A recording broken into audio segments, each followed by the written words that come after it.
저는 여러분과 함께 오늘 바람을 보고 무서워 아주 하는지라 이와 같은 제목으로 은혜를 나누고자 합니다. 하나님께 나오는 자는 누구를 막론하고 강한 믿음, 풍성한 믿음을 갖기를 원합니다.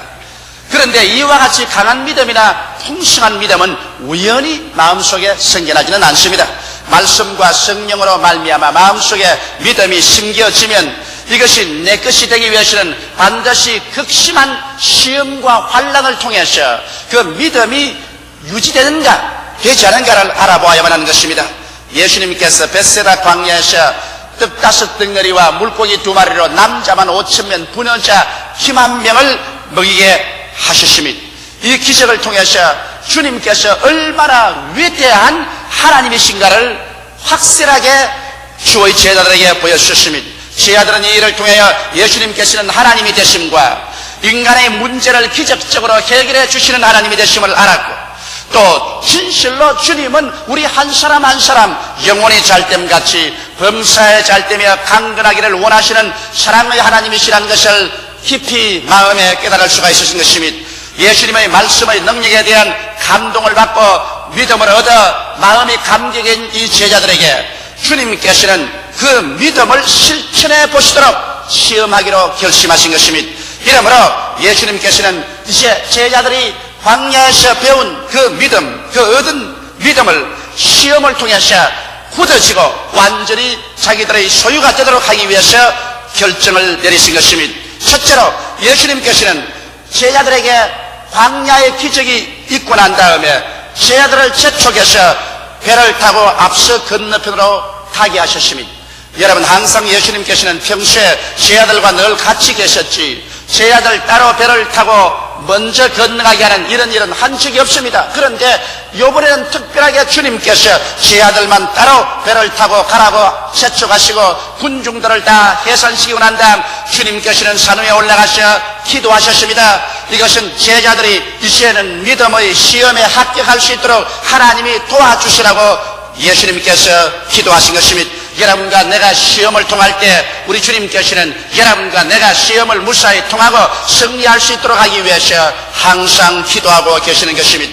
주님께서는 여러분과 나에게 한 단계 더 큰 믿음을 주시려고 할 때 필연적으로 여러분과 나를 시험 속으로 몰아넣는다는 것을 잊지 마시기 바랍니다. 언제나 위대한 믿음은 가혹한 시험을 통하여 얻어지는 것이지 시험을 통하지 않을 때 믿음은 얻으시지 않습니다. 그러나 시험을 통한다는 것은 그렇게 쉽지 않습니다. 시험을 통할 때는 고독한 길을 걸어가야 되는 것입니다. 예수님께서 제자들을 배에 태워서 그대로 몰아내쳐버리고 주님께서 같이 하지 아니하셨습니다. 시험이 다가올 때는 오직 절망적인 어려운 고통만 가슴에 부딪히고 고독하고 버림받은 심정으로 꽉 들어찹니다. 하늘도 땅도 세계도 나를 다 던져버린 그런 심정이 마음속에 꽉 들어차게 되는 것입니다. 그뿐 아닙니다. 시험을 통할 때는 캄캄한 밤을 통합니다. 제자들이 배를 타고 건 것은 대낮이 아니라 밤 갈릴리 바다를 건너가게 한 것입니다. 동서사방이 어둡고 캄캄하여 아무것도 보이지 않습니다. 그런 가운데서 그들은 배를 지어서 앞으로 나아가야 하는 것입니다. 시험이 다가올 때는 여러분 지척을 분간할 수 없습니다. 나의 개인과 가정과 운명이 어떻게 될지를 분간할 수가 없습니다. 오직 깜깜한 밤을 향해서 믿음으로 전진해 나갈 따름인 것입니다. 시험이 다가올 때는 풍랑이 다가오는 것입니다. 갈릴리의 바다에 바람이 불어와서 풍랑이 일어 배를 칩니다. 배 안에 물이 들어오고 바람이 붑니다. 시험이 다가올 때는 연거푸 환경이 모두 다 경랑으로 변화되는 것입니다. 친구들은 다 떠나가고 슬픔만 가슴에 가득 차게 되는 것입니다. 그럴 뿐 아니라 지칠 대로 지쳐버립니다. 제자들은 배를 갈릴리 바다를 나아가는데 밤 4경이 되었습니다. 밤 4경이란 새벽 2시입니다. 이제는 지칠 대로 지칩니다. 병원에 환자가 가장 세상을 많이 떨 때가 밤 4경 즉 새벽 2시인 것입니다. 도적이 집을 쳐들어올 때도 언제나 밤 4경 새벽 2시쯤 사람들이 깊이 잠이 들었을 때 도적이 들어옵니다. 일선을 지키는 군인들이 밤 4경 새벽 2시가 되면 지쳤을 때 그때 척후병들이 쳐들어오는 것입니다. 이와 같이 가장 괴롭고 지친 순간까지 주님께서 여러분과 나를 내버려 놓는 것입니다. 왜 나는 이런 시험을 당합니까? 나는 왜 이런 환난과 풍파를 겪어야 합니까? 이런 질문을 할 때가 많습니다. 그러나 우리 주님께서는 여러분과 나에게 믿음을 주시기 위해서 말씀과 성령으로 마음에 심어진 믿음이 우리의 것이 되도록 확고하게 하기 위해서는 필연적으로 시험과 환난을 통하도록 하는 것입니다. 이래서 시험과 환난을 통하여 튼튼해지고 확고해진 그 믿음의 기반 위에 비로소 하나님께서는 우리 영혼이 잘됨같이 범사에 잘되며 강건하고 생명을 얻되 더 풍성히 얻을 수 있는 위대한 축복을 더욱 증가시켜 주실 수가 있는 것입니다. 그러면 둘째로 여기에 물으러 걸어오시는 예수님을 보십시다. 반드시 시험이 가장 깊은 곳에 빠져서 이제는 견딜 수 없게 될 때 예수님께서는 물으러 걸어오시는 것입니다. 벳세다의 광야에서 오병이어로 남자만 5,000명, 부녀자 기만 명을 먹인 기적을 행하신 예수님께서는 또다시 주님은 어제나 오늘이나 영원토록 동일하시다. 벳세다 광야의 주님은 갈릴리 풍랑이란 바다의 주님도 되신다. 주님께서는 환경과 시간을 초월해서 우리와 같이 계신다는 것을 증거하시는 주님이신 것입니다. 그래서 주님은 풍랑이란 바다 위를 이제 제자들에게 걸어오시는 것입니다. 풍랑은 예수님의 수레임을 우리가 알아야 되는 것입니다. 여러분, 우리가 인생을 살면서 우리에게 여러 가지 시험과 환난과 풍랑이 다가오면 그 풍랑은 하나님과 우리 사이를 갈라놓을 줄 생각하지만은 실제로는 풍랑은 예수님이 타고 오시는 수레가 되시는 것입니다. 성경에도 말하기를 홍수 때 여호와께서 홍수 위에 좌정하신다고 말한 것입니다. 하나님께서는 홍수를 타고 오시는 분이신 것입니다. 이렇기 때문에 우리의 환경 가운데 풍랑이 다가오면 그 풍랑을 타고 예수님도 오신다는 것을 알아야 되는 것입니다. 왜 그러냐? 주님께서는 벳세다 광야에서도 문제가 생겼을 때 문제를 해결하시는 하나님으로 나타나신 것입니다. 우리의 생활 가운데 풍랑이 다가오면 바로 그 풍랑은 우리에게 부딪힌 문제요, 우리 주님은 문제를 해결하시는 하나님이시기 때문에 문제가 있는 곳에 주님께서도 함께 하신다는 것을 알아야 되는 것입니다. 문제가 없을 때는 예수께서 찾아올 필요가 없습니다. 그러나 문제가 있을 때는, 우리가 그 문제를 해결하지 못할 때는 주님께서 그 문제를 해결하기 위해서 풍랑을 타고 오시는 것입니다. 예수님께서는 오늘날도 여러분의 생활 가운데 시험과 환난이 다가와서 풍랑이 심히 세차게 부딪혀올 때 바로 그 풍랑을 타고 주님은 여러분을 찾아오신다는 것을 알게 되시기를 주의 이름으로 축원합니다. 예수께서 풍랑을 타고 오시니까 제자들이 바다에서 고생을 하다가 갑자기 예수님을 보고 놀래버렸습니다. 칠흑같이 어두운 밤에 예수님께서 부연빛을 내면서 파도를 타고 오르락내리락하면서 걸어오니까 제자들은 즉각으로 예수님이 유령이라고 생각했습니다. 그래서 그들은 일제히 유령이라고 고함을 쳤습니다. 선원들은 바다에서 유령을 보면 반드시 그 배가 침몰한다는 징크스를 알고 있습니다. 이제 이 배는 침몰했다, 우리는 다 죽었다고 생각해서 제자들이 아부교환의 절망에 처하여 우리 살려달라고 고함을 쳤습니다. 여러분, 오늘날도 예수님은 기적을 행하시는 예수님인 것을 알아야 됩니다. 제자들은 예수께서 자기들을 절대로 버리지 아니하고 문제를 해결하여 오시는 주님이시며 기적을 행하신다는 것을 알아야 될 것인데 벳세다 광야의 기적을 이미 다 강그리 잊어버리고 마는 것입니다. 예수께서 물으로 걸어오니까 예수님이 결코 물으로 걸어올 수가 없다. 그러므로 이것은 유령이라고 생각한 것입니다. 그래서 유령이라고 고함을 친 것입니다. 오늘날 우리 예수 믿는 사람들도 우리 주님께서 기적을 행하는 것을 믿지 않고 예수님이 오늘날 우리에게 중생의 기적을 체험하게 해주시고 성령으로 채워주시고 병을 고쳐주시고 귀신을 쫓아내시며 생활 환경에 승리를 갖다 주시고 주께서 재림하신다는 이런 기적적인 역사를 베푼다고 할 때 현대주의자들, 신신학자들은 이것을 샤머니즘이다, 미신이다, 유령이다라고 고함을 치는 것입니다. 오늘날 주께서 기적으로 우리를 도우실 때 그를 믿음으로 받아들이지 못하고 유령이라고 하는 자들은 주의 도움을 받을 수가 없습니다. 현대 아무리 지식이 발달되고 과학이 발달되고 학문이 발달됐다 하더라도 하나님께서는 우리 인간의 지식이나 과학을 초월해서 인간이 상상할 수 없는 위대한 일들을 우리 가운데 베풀어 주시는 것입니다. 예수 그리스도는 원래 태어날 때부터 동정녀 마리아를 통해서 아버지 없이 성령으로 태어나셨으며 예수 그리스도의 33년 반 동안의 생활 속에서 성경에 기록한 100여 가지의 기적 중에 3분의 1을 예수님께서 다 행하신 것입니다. 예수님은 죽은 자도 살리시고 예수님께서는 없는 것을 있게도 하셨습니다. 이러므로 예수 그리스도는 어제나 오늘이나 영원토록 동일하시므로 이 시간에도 주님께서는 여러분과 나에게 오셔서 우리 기도를 응답하여 주셔서 개인 문제, 가정 문제, 생활 문제, 국가 문제, 세계 문제 기적을 베풀어 주시는 것입니다. 그러므로 그리스도의 기적을 기대하지 아니하고 예수 그리스도의 기적을 나타낼 때 이것을 샤머니즘이다, 미신이다, 유령이라고 말하는 사람은 풍랑에 빠져 죽을 사람들인 것입니다. 오늘날도 우리의 생활 속에 세차게 풍랑이 다가오는 것입니다. 이 풍랑이 다가올 때 우리를 구출하기 위해서 기적적으로 풍랑 위를 걸어오는 예수님을 바라보고 유령이라고 생각하는 사람은, 이 사람은 오늘날 하나님의 도움을 받을 수가 없습니다. 그러나 우리 교회에서는 우리는 예수께서 오늘날도 풍랑 위를 걸어오는 기적을 믿고 있는 것입니다. 이렇기 때문에 우리 가운데 기적이 일어나고 있는 것입니다. 죄인들이 회개하는 기적이 일어납니다. 병자가 낫고 귀신이 쫓겨나가고 절망에 처한 자가 소망을 얻는 기적이 우리 가운데 오늘날 일어나고 있는 것입니다. 이러므로 오늘 우리는 예수 그리스도의 기적을 바라보고 유령이라고 하지 말고 기적 그대로 받아들이게 되시기를 바랍니다. 그럴 때 예수께서 말씀하기를 안심하라, 내니 두려워 말라고 말한 것입니다. 역시 예수님은 사랑하는 주님이라는 것을 보여준 것입니다. 나는 너희를 사랑한다. 내 영혼이 잘됨같이 범사에 잘됨에 강건하기를 원한다. 내니 두려워 말라. 풍랑을 바라보지 말라. 그리고 어두운 칠흑 같은 밤을 바라보지 말라. 잘못된 생각을 하지 마라. 내니 두려워 말라. 나는 너희들 유익을 위해서 오는 사람이니 두려워 말라고 하는 것입니다. 성경은 말씀하기를 너희 자식이 떡을 달라 하면 돌을 주며 생선을 달라 하면 뱀을 줄 자가 있겠는가. 너희가 악할지라도 자식에게 좋은 것 줄 줄 알거든 하물며 천국께서 구하는 자에게 좋은 것으로 주지 않겠느냐고 말씀하시는 것입니다. 안심하라, 내니 두려워 말라. 온 세상에 칠흑같이 어둡고 우리의 앞길이 캄캄하더라도 예수 그리스도가 우리에게 계시면 안심하고 두려워할 필요가 없는 것입니다.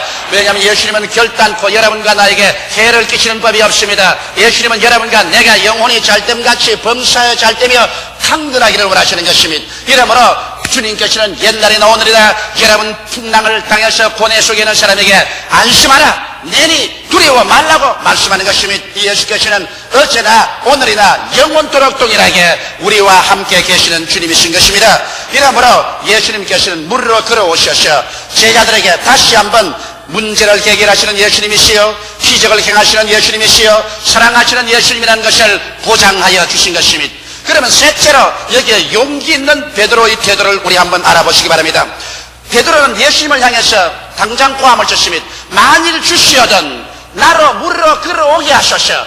여러분, 이것이 예수님 12 제자들 중에서 베드로 혼자만이 외친 것입니다. 베드로는 벳세다 광야에서 그리스도의 기적을 바라보았고, 그리고 물로 걸어오는 예수님을 바라보았습니다. 베드로는 예수님에 대해서 잘 알고 있었습니다. 만일 주시어든 한 것은, 만일 진짜 주님이면 이 주님은 문제를 해결하는 주님이시여, 기적을 행하시는 주님이시여, 사랑을 해주시는 주님이기 때문에 이런 주님이면 적극적이고 창조적인 신앙을 가질 수 있다는 베드로의 확신이 그 마음속에 넘쳐왔던 것입니다. 오늘날에도 여러분, 예수님께서 진실로 우리의 문제를 해결하시는 주님, 기적을 행하시는 주님, 사랑하시는 주님이면 여러분과 나는 예수에게 모든 문제를 내어 맡기고, 눈에는 아무 증거 안 보이고 귀에는 아무 소리가 안 들리고 손에는 잡히는 건 없어도 담대한 신념을 가지고 나갈 수가 있는 것입니다. 그런데 진실로 예수님께서는 여러분과 나의 문제를 해결하기 위해서 십자가를 짊어지셨습니다.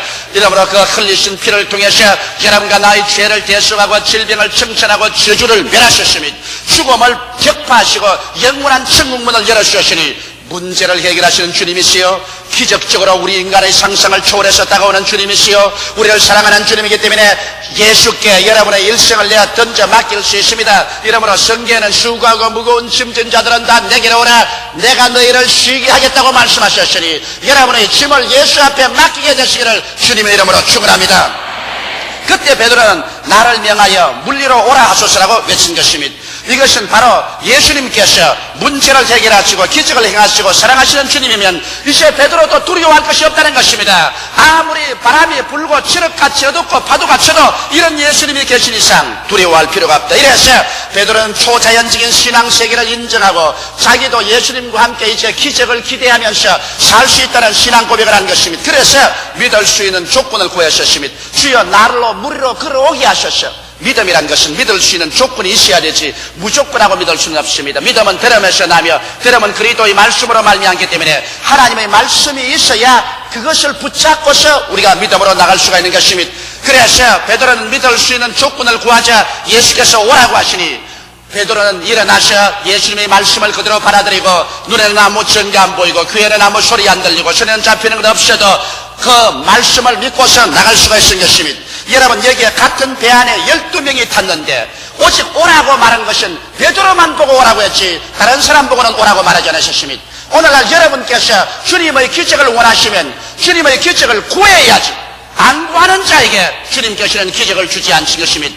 주님께 달라고 구해야 주님이 오라고 하는 것입니다. 12명 제자들이 다 그 배를 탔는데 오직 베드로에게만 주님께서 오라고 하신 것입니다. 내가 구원을 달라고 해야 주님이 내게 구원을 주겠다고 말합니다. 내가 병 고침을 기도해야 치료를 주시는 것입니다. 문제 해결을 간구해야 주님께서 거기에 응답하여 주시는 것입니다.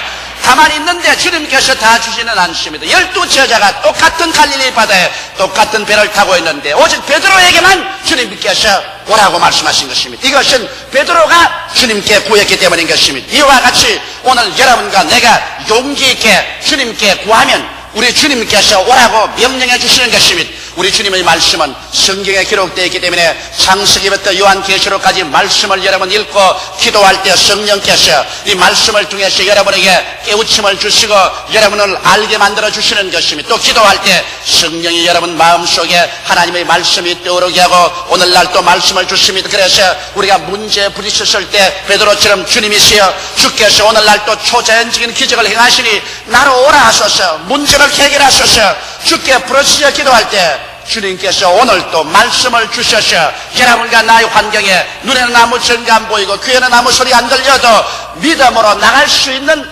말씀을 허락하여 주시는 것입니다. 이 하나님의 말씀은 저 하늘이 무너지고 이 땅이 꺼져도 1.1획도 변하지 않습니다. 말씀 그대로 써야 되는 것입니다. 환경을 바라보면 안 되는 것입니다. 그러나 베드로의 실패의 교훈을 통해서 우리가 배워야 될 큰 것이 있습니다. 베드로는 보고 생각하는 것을 통해서 그 운명이 좌우된다는 것을 알았습니다. 그가 예수 그리스도께서 오라는 말씀을 듣고서 예수님만 바라보았습니다. 바람도 바라보지 아니하고 파도도 바라보지 아니하고 예수님만 바라보고 예수님의 그 오란 말씀만 생각해서 마음속에 그 생각이 가득 찼을 때 베드로에는 믿음의 역사가 일어났었습니다. 그래서 예수님을 바라보고 그 말씀을 기억하고 말씀이 주는 믿음에 서서 그런 배에서 일어나서 배 밖으로 나갔습니다. 아마 제자들이 다른 친구들이 베드로의 옷자락을 잡아 당기는지 모릅니다. 이 사람아 죽으려고 환장을 했느냐, 이 어두운 밤에 갈릴리 바다에 그래 맨발로 걸어 나가더니 그럴 수가 있느냐, 못 나간다고 했을지 모르겠습니다. 그러나 베드로는 오직 예수님만 바라보고 그 말씀 위에만 서서 그 믿음으로 나가자 희한한 일이 일어났었으며 그가 물에 발이 닿자 말자 발은 탄탄한 물 위에 서게 된 것입니다. 물이 가라앉지 아니하고 베드로의 발을 받쳐준 것입니다. 베드로는 물 위로 쩌벅쩌벅 걸어가기 시작한 것입니다. 그가 예수님을 올바르게 바라보고 그가 예수 그리스도의 말씀을 마음속에 간직하고 있을 동안에 그는 조금도 두려움 없이 물 위로 쩌벅쩌벅 걸어갈 수가 있는 것입니다.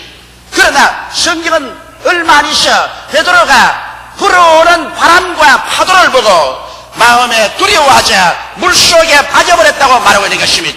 여러분, 여기에서 베드로가 예수님을 보던 눈을 돌이켜서 바람과 파도를 바라보고 그리고 그의 마음속에 부정적인 생각을 받아들였습니다. 나는 사람인데 사람이 어떻게 물으로 걸어가나, 부정적인 생각을 받아들이자 말자 그런 마음속에 의심과 공포가 꽉 들어차고 그대로 물에 빠져버리고 말한 것입니다. 여기에서 조금 전까지 물로 걸어가던 베드로가 이젠 물속에 빠져버리고 말한 것입니다. 왜 이러한 현상이 생겨날까요? 오늘날 또 여러분과 내가 잘못 보고 잘못 생각하면 금시까지 하나님의 기적을 체험하는 사람이 잠시 후에 기적을 잃어버리고 마는 것입니다. 노아 홍수 때 보면 하나님께서 노아에게 방주를 만들라고 했대. 그 방주의 옆에는 창문을 내지 말게 하셨습니다. 오직 천정에만 창문을 내게 하는 것입니다. 어느 배를 치고 여러분 옆에 창문이 없고 천정에 창문이 있는 배를 보았습니까? 그러나 하나님께서 노아 방주를 만들 때 그렇게 만들게 하셨습니다. 그래서 홍수 때 노아의 8 식구가 방주에 들어가고 난 다음에 홍수가 와서 그 방주에 노아가 얼마 동안 있었냐? 10달을 있었습니다. 10개월을 그 방주 안에 있으면서 한 번도 홍수를 본 적도 없고 비바람을 본 적도 없습니다. 오직 저 천정에 뚫린 창문을 통해서 하나님 보좌만 바라보고 하나님의 약속의 말씀만 기억했던 것입니다. 그래서 10개월을 지남으로 말미암아 홍수가 다 가라졌을 때 아라라산에서 나올 수가 있는 것입니다. 만일 노아의 그 8 식구가 창문을 내놓고 난 다음 천지가 물로 꽉 들어차고 오직 인력편주 배만 받아야 되는 것을 보아하셨으면 기절해서 죽어버리고 말하실 것입니다. 사람들은 눈으로 보고 그 다음 생각하는 것이 환경에 좌우되는 것입니다. 눈으로 부정적인 것을 보고 머릿속에 부정적인 생각이 들어오면 사람들은 마음속에 의심과 두려움이 들어와서 그만 기적을 잃어버리고 마는 것입니다. 그러나 눈으로 항상 하나님 바라보고 예수님을 바라보고 이 마음속의 생각에 언제나 하나님의 약속의 말씀으로 꽉 들어차면 믿음이 생겨서 이 사람은 기적적인 삶을 살아갈 수가 있는 것입니다. 이러므로 오늘 이 시간에 여러분께서 기적적인 삶을 살기 위해서는 노아와 같이 여러분의 감각의 창문을 닫아버려야 되는 것입니다. 시험과 환난이 다가올 때, 어려운 고통이 다가올 때 그것 다 바라보고 그 소리 다 듣고 그것 다 느끼면 여러분께서는 잘못된 것을 바라보고 두려워서 빠져버리고 마는 것입니다.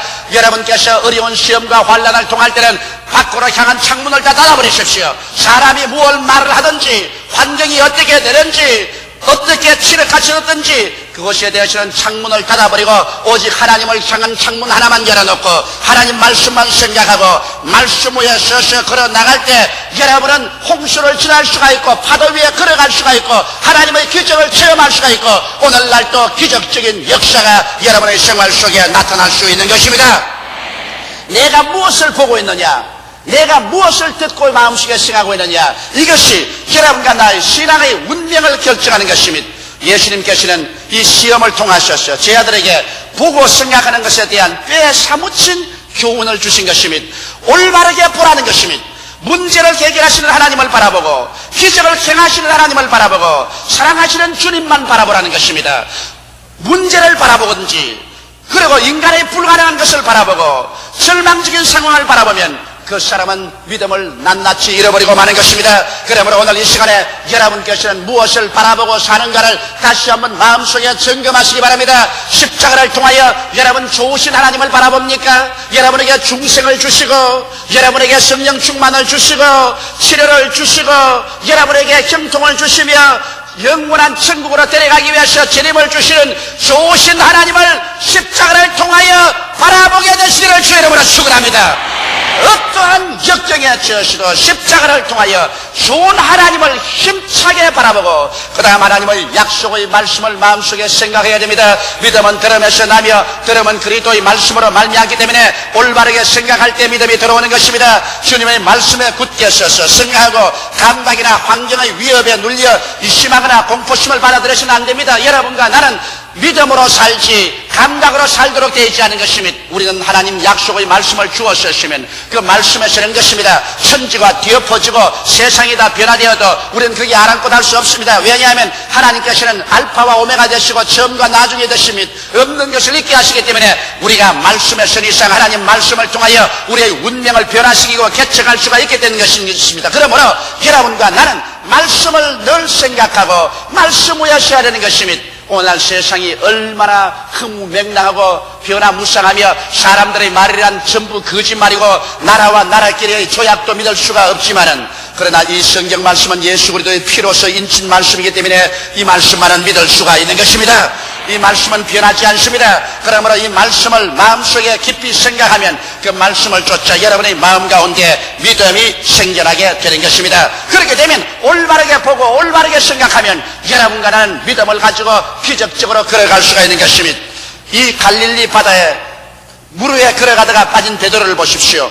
똑같은 베드로였고 똑같은 갈릴리 바다였는데 올바르게 예수님을 바라보고 오라는 예수님 말씀을 생각할 동안에는 믿음이 있어 물으로 걸어갔지만은 똑같은 그 베드로가 똑같은 그 바다에서 똑같은 시간에 그가 바라보는 눈이 예수님 보지 않고서 바람과 파도를 바라보고 그 마음속에 잘못된 생각이 들어와서 그만 불안과 공포가 들어오자 물속에 빠져버리고 마는 것입니다. 오늘날 여러분과 내가 어제까지 위대한 신앙적인 승리의 생활을 하던 사람이 오늘은 그만 신앙에 낭패할 수 있습니다. 오늘은 신앙에 낭패하고 시험에 들었다가 교회 와서 말씀을 보고 말씀을 듣고 믿음이 생겨나면 당장 일어나서 어제까지의 실패를 다 툭툭 틀어버리고 오늘은 위대한 승리를 가지고서 나아갈 수가 있는 것입니다. 이렇기 때문에 교회에 출석하는 것은 중요한 일이고 하나님 말씀을 읽는 것은 중요한 일인 것입니다. 여러분과 나의 성공과 실패가 마음의 생각에 달려있는 것입니다. 지킬 만한 것보다 내 마음을 지켜라. 생명의 근원이 거기에서 나온다고 말한 것입니다. 무엇을 보고 무엇을 생각하는가, 이것이 여러분과 나로 하여금 어떠한 사람이 될 것인가를 결정하는 것입니다. 승리자냐 패배자냐, 성공이냐 실패냐, 생명이냐 사망이냐가 여러분이 무엇을 바라보고 무엇을 생각하는가에 달려있는 것입니다. 나는 오늘 이 시간에 여러분에게 촉구합니다. 여러분과 나는 오늘 이 시간에 우리의 문제를 해결해주는 예수님을 바라보십시오. 그리고 기적을 행하시는 예수님을 바라보십시오. 우리를 사랑해주시는 예수님을 바라보십시오. 십자가를 통하여 오중복음과 삼박자 축복을 바라보십시오. 그리고 하나님 말씀 위에 흔들리지 말고 굳세게 설 때 우리는 이 세상의 승리자가 되는 것입니다. 다 같이 오겠으며 기도드리겠습니다. 살아계신 우리 하나님 아버지, 하나님의 은혜와 사랑을 생각할 때 만입이신들 무엇으로 다 감사하고 찬송하오리까. 우리 다 이 세상 풍랑을 지나쳐 갑니다. 조그마한 인생의 배를 타고 이 풍랑이는 바다, 인생 바다를 항해해 가는데 하나님 아버지, 우리 주 예수께서 여러 가지 문제를 해결하기 위해서 우리에게 찾아와 주심을 감사하옵나이다. 벳세다 광야에서 예수님은 하나님이 되심과 인생의 문제를 해결해 주심과 기적을 행하시는 하나님이심과 우리를 사랑하시는 하나님을 증거하신 주님께서는 풍랑이는 바다 위에서도 또다시 예수님은 하나님 되심과 기적을 행하시는 것과 문제를 해결해 주시고 우리를 사랑하시는 주님이라는 것을 다시 보장해 주셨습니다. 하나님 아버지여, 우리는 베드로와 같이 담대하게 믿음으로 나가게 하여 주시옵소서. 그러나 바로 보고 바로 생각하게 도와주시옵소서.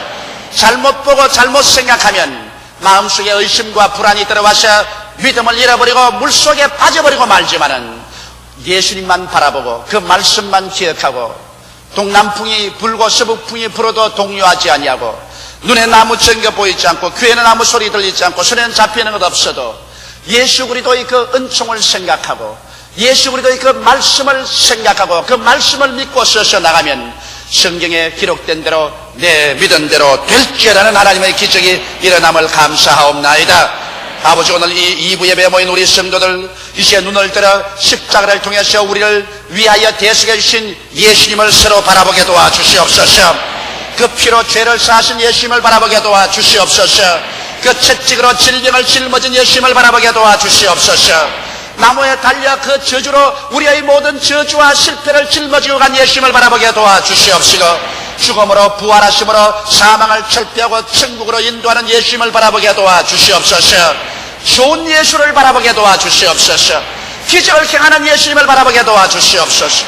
문제를 해결해 주시는 예수님을 바라보게 도와주시옵시고 우리를 사랑해 주시고 계시는 예수님을 바라보게 도와주시옵시고 이 예수님의 약속에 굳세게 서서 바깥으로 향한 창문은 다 닫아버리고 하나님을 바라보고 믿음으로 나가게 하여 주시옵소서.